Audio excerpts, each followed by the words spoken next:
We have a factored equation and this is equal to 0. We are trying to find the solution or the values of x.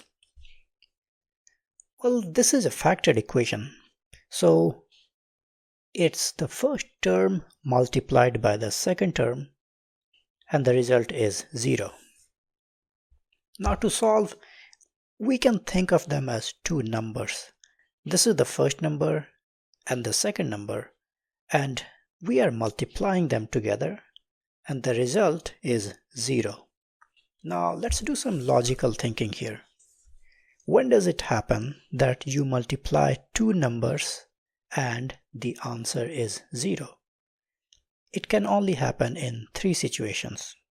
First, if the first number is 0, then doesn't matter what the second is, multiply the second by 0, it becomes 0 and the equation is satisfied. So this is a possibility. The second possibility is that the second number could be equal to 0. And the third possibility is that they are both equal to 0. That's an option too. And now let's work on our assumptions. We assume that maybe the first is 0 and maybe the second is 0, and that leads us to these two simple linear equations.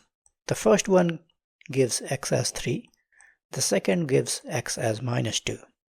And these are both our solutions. So you can say that x equals -3, -2 or 3 are the solutions of this equation. Let's take another example. If you have k plus 7, k minus 11 equals 0. Use the same logic. Maybe this is 0, maybe this is 0.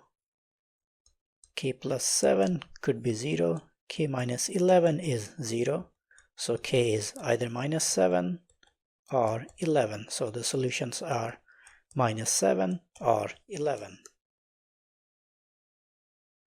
We could have c plus 3, c minus 4,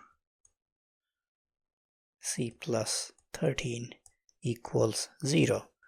We can use the same logic again. Maybe the first one is 0, so c plus 3 is 0.